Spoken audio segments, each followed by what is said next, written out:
Hi guys! Welcome to my channel. So ngayon, i-share ko sa inyo kung paano kayo makakakuha ng BPI Debit Mastercard. So kakakuha ko lang last month. Kailangan ko kasi kumuha ng another card para, alam nyo yun, ma-separate ko yung mga savings namin.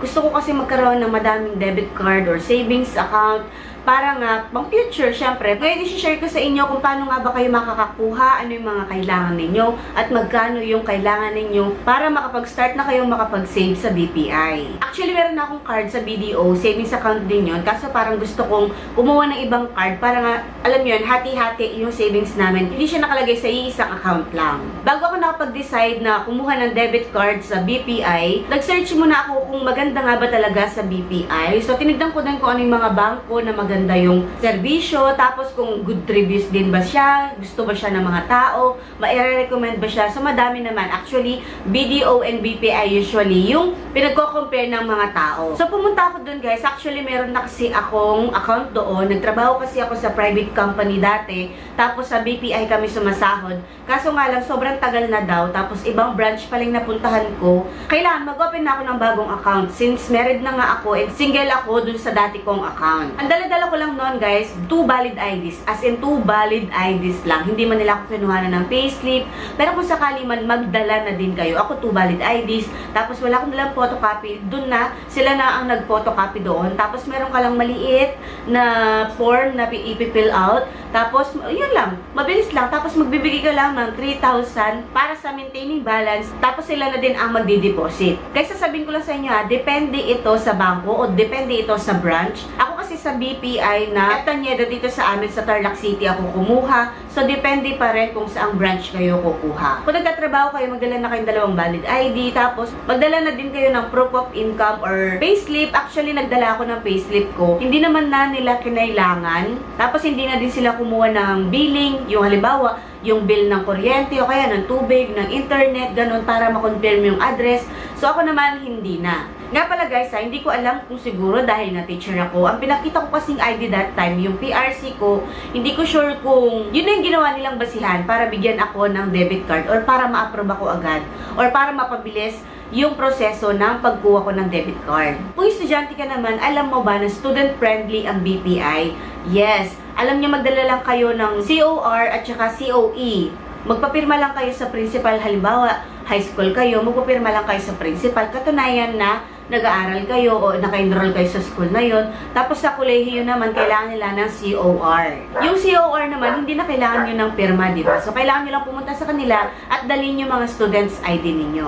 Basta magdala na din kayo ng 3,000 pesos para sa maintaining balance nila. Kailangan kasi yon, pagkakuha mo ng card, kailangan mag-deposit ka agad para makuha mo din yung card mo. Alam nyo, yun yung kagandahan na gusto ko sa BPI. Pagkuha mo ng account sa kanila, makukuha mo na agad yung card. Sa BDO kasi, nung ako, nag-open ako ng account sa kanila, pinaghintay pa nila ako ng 2 weeks, tapos ako mismo yung kukuha nung card doon. Kung housewife naman kayo, magdala lang kayo ng 2 valid IDs, magdala na din siguro kayo ng proof of billing, para sigurado lang kung sakali manghanapan kayo. Tapos sabihin nyo lang na manggagaling yung pera na isi-save ninyo sa sahod ni Mr. I-open na nila kayo. Kung halimbawa naman, single ka, tapos meron ka maliit na sari-sari store, pwede yun. Humingi ka lang ng certificate sa barangay ninyo. Actually, alam nyo, mas okay mag-open sa BPI. Mas mabait sila. Actually, kahit mga tambay, pwedeng mag-open sa kanila. Sabi nila, basta meron lang kayong proof na alam nyo yun, may natatanggap kayong pera, ganyan, o kaya naman yung mga remittance galing ibang bansa or galing ibang lugar, pwede yun, i-accept nila yon. Actually, madali at mabilis naman doon sa pinuntahan kong branch. So, siguro depende din sa branch yan, no? Kung halimbawa, malaki o kaya dinudumog, ganyan. Mabilis yung akin kasi wala masyadong tao. I think, magdepende din kayo sa time. Tingnan nyo kung kailan yung madaming tao, kailan nyo yung konti yung tao, doon kayo pumunta. Tapos, pagkakuha ko ng card, pinalitan ko agad ng password. Sabi nila, palitan daw agad ng password within 1 week.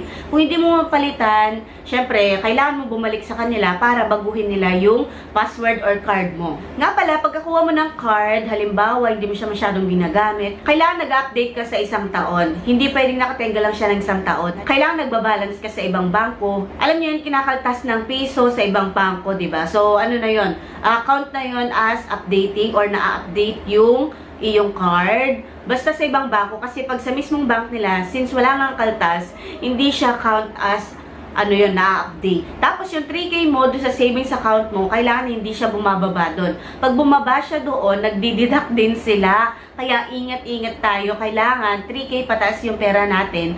Tapos alam nyo, 3K yata or 5K ang kailangan para magkaroon siya ng konting interest yung pera mo doon. Ito nga pala yung natanggap ko doon. Nandito yung card ko. Ayan. Tapos may mga papel dito. Tapos ito yung resibo ko. Nagpalit kasi ako. Tapos chinek ko agad kung okay ba or pumasok ba yung pera ko doon. Actually, ang dineposit ko doon ay 8,000. Tapos, i-hold nila yung 500 pesos mo sa loob ng isang buwan kasi hindi mo pwedeng i-close yung account. Pag close mo yung account, hindi mo na makukuha yung 500 pesos mo. So, meron din siyang bayad kapag pina-close mo yung account mo. Meron din silang binigay na maliit na papel. Ito siya, Bank of the Philippine Island. Tapos, nandito yung account number ko. So, copy ko to. Meron din silang copy. So, nandito yung account mo, tapos yung deposit mo, at saka kung anong time. So, hindi ko papakita kasi baka, alam niya na, for safety purposes. Tapos, nagbigay din sila ng ganito. Ayan, nandito naman yung temporary password mo. Dito mo siya magkikita. Huwag mong ipa-open sa kanila. Ikaw na lang mag-open kapag papalitan mo na yung password mo. Meron din silang ibibigay na ganito kasama doon sa envelope. Nandito siya. Ayan, nandito yung card ko. Tapos, nandito din yung information niya. Don't worry guys. Doon para sa sinabi kong halimbawa, i-hold nila yung 500 pesos mo. After 1 month, so kapag hindi mo close yung account, babalik din naman yun. Makikita mo kapag nag-check ka ng balance. Yung maximum withdrawal pala nila ay 20,000. Pero alam ko kung di ako nagkakamali, pwede mong pataasan yon sa kanila. Pwede ka mag-request na taasan nila yung minimum or yung maximum withdrawal mo sa isang araw. Pwede ka din mag-request sa kanila or pwede ka makiusap sa kanila na mag-open ka ng online banking. Actually, sasabihin naman nila sa iyo yon kung gusto mo mag-open ng online banking.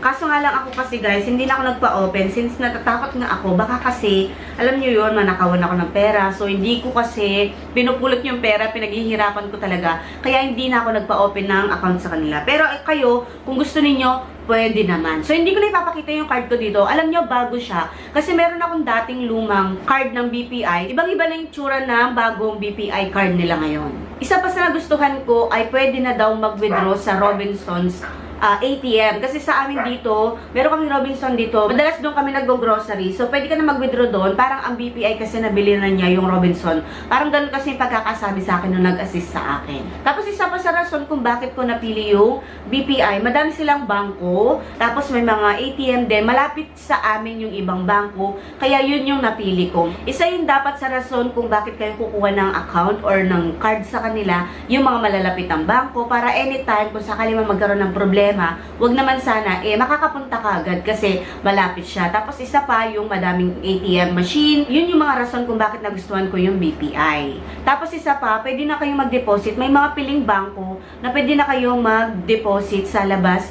Alam mo yung meron silang machine para mag-deposit na lang doon. Parang BDO din. Kung ayaw nyo nagdadala ng cash, lagay nyo yung mga pera nyo dito. Tapos pwede nyo ipagbayad kahit saan. Basta tumatanggap sila ng card. Ako dati sa video ko, ganun yung ginagawa ko. Nandun yung pera, tapos yun yung pinababayad namin ng grocery, sa SM. Actually, alam nyo, isa sa rason pa din kung bakit ako kukuha ng BPI card ay para sa credit card sana. Kaso hindi yata ako natanggap.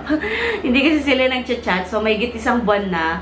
Hindi ko sure, no, kung natanggap ako or hindi. Pero, ayun, at least meron pa din naman akong card sa kanila. Pipicturean ka nga din pala nila doon. Kasi sa BDO, pinicturean ako tapos nanghingi sila ng 1 by 1. Doon naman, hindi na ako hininga ng 1 by 1. Pero in case, magdala na din kayo ng picture ninyo para pag hinanapan kayo, ready kayo. So, ayun, may i-recommend ko ba ang BPI? Yes, go na kayo kung gusto nyo ng mabilis.